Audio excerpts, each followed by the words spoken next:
नमस्कार. आपल्या भगवद्गीता समजून घेण्याच्या प्रवासात आपले स्वागत आहे. 7व्या श्लोकात आपण पाहिले की दुर्योधन गुरु द्रोणाचार्यांना त्यांच्या सेनेतील वीर योद्ध्यांची नावे सांगतो आहे. पण त्याच्या बोलण्यातील पद्धत आणि त्याचे शब्द यामुळे तो स्वतःच्या मनातील भीती लपवत आहे असे वाटते. दुर्योधन फक्त योद्ध्यांची नावे घेत नाही, तर गुरु द्रोणांना असे सांगतो की तुम्ही अर्जुनाचे गुरु असलात तरी आज तुम्ही माझ्या सैन्य गटात आहात आणि आता आपल्याला जिंकायचे आहे. आता दुर्योधन एक एक करून त्याच्या सैन्यातील महान योद्ध्यांची नावं घ्यायला सुरुवात करतो. हे नाव सांगणे म्हणजे फक्त ओळख करून देणे नाही, तर ती एक चाल आहे. याद्वारे तो आपल्या गुरुच्या निष्ठेला जागृत करत आहे आणि आपल्या मनातील भीती लपवत आहे. चला पाहू. अध्याय 1, श्लोक 8. भवान भीष्मश्च कर्णश्च कृपश्च समितिंजयः अश्वत्थामा विकर्णश्च सोमदत्तिस्तैवच. दुर्योधन सांगतो की गुरु द्रोण, तुम्ही स्वतः, भीष्म पितामह, कर्ण, कृपाचार्य हे सर्व युद्धात विजय मिळवणारे महान योद्धे आहेत. सोबतच अश्वत्थामा, विकर्ण आणि सोमदत्तचे पुत्र भृशवा सुद्धा आपल्या सैन्यात सामील आहेत. बघा, ही एक नावांची यादी आहे, पण लक्ष द्या की दुर्योधन या यादीला सुरुवात करतो भवान पासून. भवान म्हणजे तुम्ही स्वतः. सगळ्यात आधी दुर्योधनाने गुरूंचे नाव सांगितले. याचा अर्थ दुर्योधनाला म्हणायचे होते की हे गुरुदेव, मी सगळ्यात आधी तुम्हाला मानतो.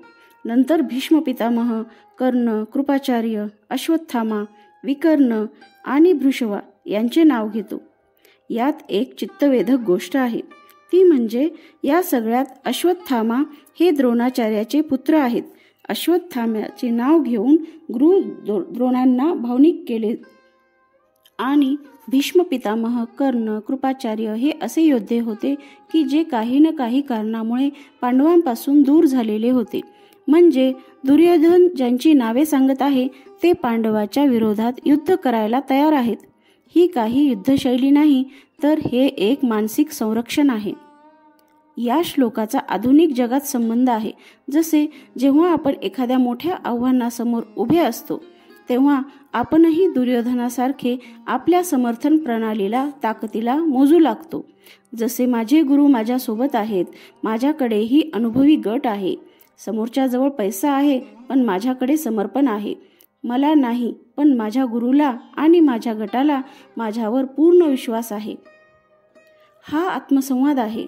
हा कधी होतो? जेव्हा आपण मनातून घाबरलेले असतो, जेव्हा आपल्याला स्पर्धेला बघून असुरक्षित वाटू लागते, जेव्हा आपल्याला जिंकायचे असते पण स्वतःवर तेवढा विश्वास नसतो, तेव्हा आपण आपल्या आसपासच्या लोकांची नावे घेऊन स्वतःला सांभाळत असतो. पण हा खरा आत्मविश्वास नसतो.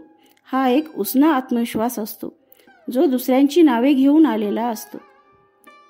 यातून आपण काय शिकलो? तर जगातील सगळ्यात मोठी नावे जरी आपल्यासोबत असली तरी जर आपला स्वतःवर विश्वास नसेल तर आपण काहीच करू शकत नाही. नाव घेणं सोपं आहे, पण नाव कमावणं अवघड. आपल्या गटावर विश्वास ठेवणे चांगले आहे, पण सर्वात आधी स्वतःला किंमत दिली पाहिजे. हार आणि जीत ही सर्वप्रथम आपल्या मनात असते. जेव्हा आपण मनातून स्वच्छ, पारदर्शक असतो तेव्हा हे बाहेरची नावे मदतीला असतात, जिम्मेदारी घ्यायला नाही. दुर्योधनासारखे नेहमी दुसऱ्यांच्या नावावर स्वतःचा आत्मविश्वास तयार करायचा नाही, तर स्वतःची दूरदृष्टी आणि आत्मविश्वास हीच मोठी ताकद असते. पुढील व्हिडिओत पाहू की कसे दुर्योधन आपल्या योद्ध्यांची नावे सांगणे चालू ठेवतो, पण प्रत्येक नाव घेण्यामागे असते एक भावनिक हाताळणी आणि डोक्यातील असुरक्षितता. आशा करते आपल्याला हा गीता समजून घेण्याच्या प्रवासात आनंद मिळत आहे. आपली मते मला कमेंटद्वारे नक्की कळवा. आणि आपण प्रथमच हा व्हिडिओ पाहत असाल तर या गीता समजून घेण्याच्या प्रवासात माझी सोबती होण्यासाठी आपल्या स्वामी कृपा या चॅनलला सबस्क्राईब करा, लाईक करा, शेअर करा.